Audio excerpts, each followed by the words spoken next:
My name is Superman, and I owe you an apology. I'm old now. My powers are mostly gone. If I tried to leap a tall building in a single bound now, I'd have a super rupture. No one is an omnipotent being.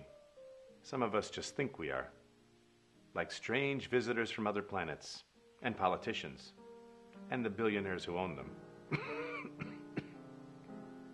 I did everything wrong. Not a single part of my job, my image, my role in the world was done right. I blew it, and I'm sorry. I was a reporter at a major metropolitan newspaper. This was back when journalists actually did their jobs and reported, instead of just finding ways to keep us stupid and distracted. Lois Lane was once of that ilk, until she got mixed up with yours truly. Why is it that women so often fall for jerks? And she didn't even get the hots for the bad boy. I was just a muscled-up Jimmy Olsen with better hair. And what about me? Did I get under the skin of the real power structures to reveal true corruption? Oh, in my identity as Clark Kent, I wasted everything by reporting on my alter ego. Emphasis on ego.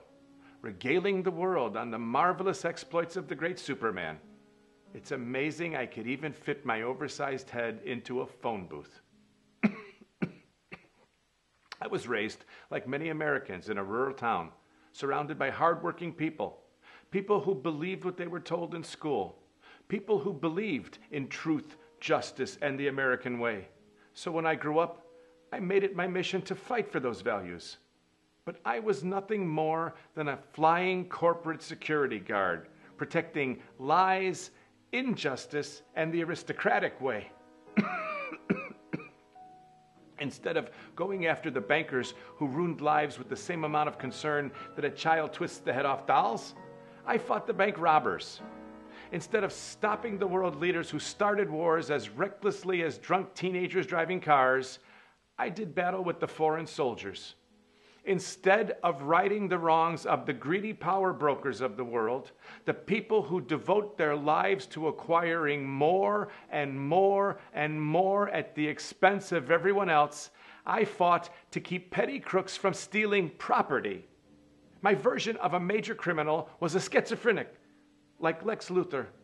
It never even occurred to me to look at the immoral sociopaths on Wall Street. Hedge fund tycoons, military arms dealers, and 10th generation legacy billionaires don't speak in high nasal voices while the veins on their bald heads pulse with menace. Of course, I don't know what they look like. They live under a cloak of invisibility. It's called privilege. I believed every lie that came my way, like kryptonite. A substance that could render me instantly powerless, like some sort of reverse Viagra. I gave in to bogus fear, because you see, there is no such thing as kryptonite. It's a bigger placebo than astrology or the lotto. Don't believe anyone who tries to scare you that way, who tries to make you believe that they can take away your power, because they can't, unless you let them. And finally, America, I apologize for making you believe in saviors like me. I didn't intend to con you. I believed it too. I thought I could protect you all by myself. And that was probably my biggest mistake. Making you rely on a big daddy who would take care of everything, depriving you of responsibility, wisdom, and courage. All Big Daddy superheroes will fail you. They can't do what needs to be done. They're too busy catching glimpses of themselves in mirrors, checking their $200 haircuts and their cleft chin implants.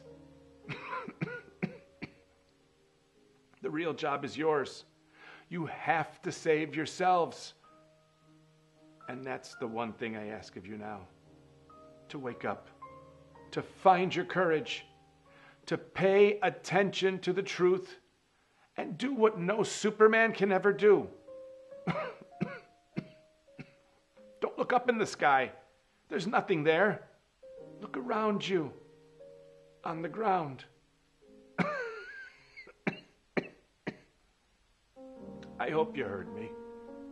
And I'll say again, America, I am truly, truly sorry.